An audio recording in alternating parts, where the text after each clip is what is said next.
Monsieur Courlet, bonjour. Bonjour. Vous participez demain au panel 3 sur la compétitivité et la complémentarité des territoires. À votre avis, comment on peut promouvoir un développement décentralisé? Alors, le développement décentralisé devient une nécessité à cause de la mondialisation, à cause de la métropolisation. L'OCDE appelle ça le siècle métropolitain. Et grâce à l'initiative de Sa Majesté sur la régionalisation avancée, si vous voulez, on va assister au Maroc à un véritable ébranlement des territorialités.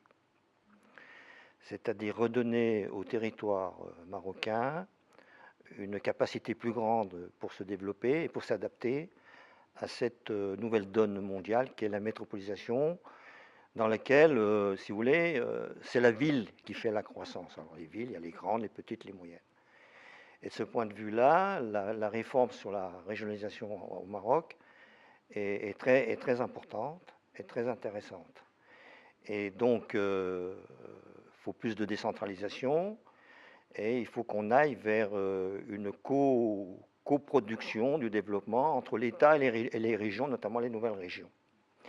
Donc ça, c'est un défi énorme, mais qui va permettre aux régions marocaines, notamment peut-être les moins favorisées à l'heure actuelle, puisque effectivement, il y a encore pas mal d'inégalités, vraiment la possibilité de jouer sur leurs capacités, sur leurs potentialités.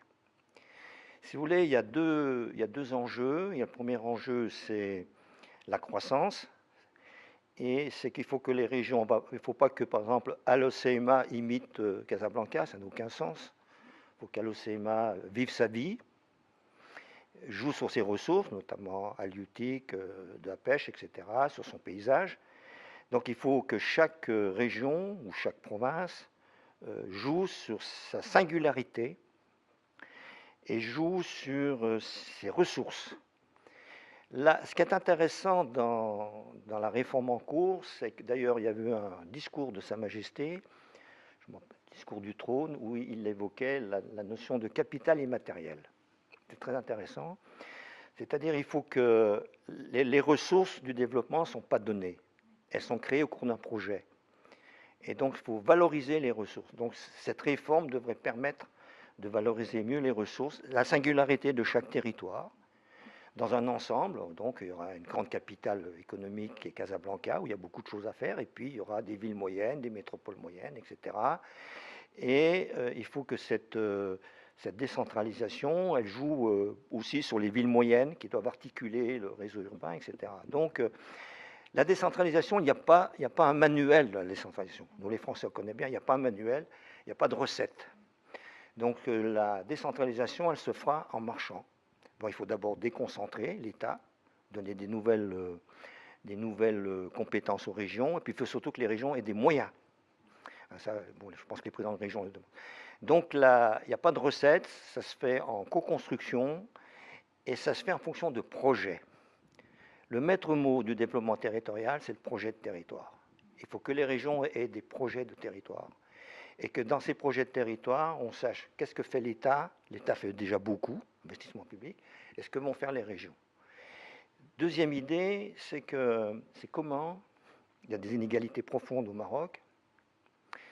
Vous avez une grosse concentration des médecins dans certaines régions, vous avez des retards énormes, et c'est comment, avec la réforme territoriale, on peut donner des chances pour tout le monde. Comment quelqu'un qui vit à Al-Soema, dont l'espérance de vie est 10 ans inférieure à quelqu'un qui naît à Casablanca, ait la même espérance de vie et la même chance. Comment les jeunes qui vivent... Donc c'est ça. Donc la réforme territoriale est très importante parce qu'il ne faut plus que l'appartenance à un territoire soit un handicap pour celui qui naît dans ce territoire, qui habite dans ce territoire. Alors ça veut tout dire. Ça ne veut pas dire que je vais tout mettre dans ce territoire. Ça veut dire qu'il faut peut-être faire de la mobilité, peut-être que les jeunes viennent faire des cours à Casablanca, etc. Donc c'est tout ça. Mais ça ne se fera pas par un coup de baguette magique, ça se fera en marchant dans le cadre de nouvelles gouvernances que je pense Sa Majesté appelle de ses voeux, nouvelles gouvernances dans lesquelles les régions et l'État sont des partenaires pour le développement des territoires. Voilà comment on peut voir, si vous voulez, ce qui se passe à l'heure actuelle, mais il faut vous attendre à des bouleversements assez importants pour l'expression des territorialités au Maroc. La chance du Maroc, c'est un pays où il y a des fortes typicités territoriales, et ces fortes typicités territoriales, il faut les valoriser au maximum. Voilà un peu comment moi je vois les choses. Hein. Donc ce n'est pas tellement un problème de partage de la croissance. La croissance, elle ne se fait pas au niveau national, puis je la partage. La croissance se fait d'abord dans les territoires. Hein. Donc il faut libérer les territoires pour qu'ils puissent s'exprimer. Vous-même, vous avez écrit un livre sur l'économie territoriale. Oui. Quelles sont les grandes conclusions de cette étude, de ce bouquin? Alors, le livre sur l'économie territoriale signifie que chez les économistes, le territoire n'a jamais été pris en compte. Donc on se pose la question de savoir s'il y a des concepts spécifiques à l'économie territoriale. Le concept de proximité, le concept d'économie externe, le problème de ressources. Qu'est-ce que c'est qu'une ressource? Ce n'est pas une ressource donnée. Hein. S'il suffisait d'avoir des ressources, le Congo serait le pays le plus développé du monde. Le Venezuela, c'est le pays pas dans lequel il est maintenant. Donc c'est la création des hommes, c'est le capital humain, c'est le capital immatériel, etc.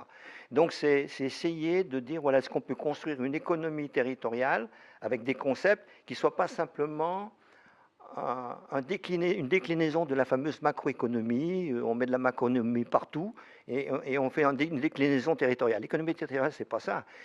À l'heure actuelle, il y a un très grand débat sur les indicateurs. Les indicateurs de développement. Alors en général, on prend les indicateurs élaborés au niveau d'un pays, puis et maintenant il y a toute une série de recherches, notamment en Amérique latine, où les indicateurs, on va les chercher auprès des acteurs, auprès du peuple. On demande à un pauvre quel est l'indicateur qui l'intéresse. Et donc il y a un renversement d'analyse, comment on peut avoir des indicateurs plus riches qui tiennent compte de la réalité des gens. C'est un peu ça l'idée de l'économie territoriale, quoi, voilà. Donc,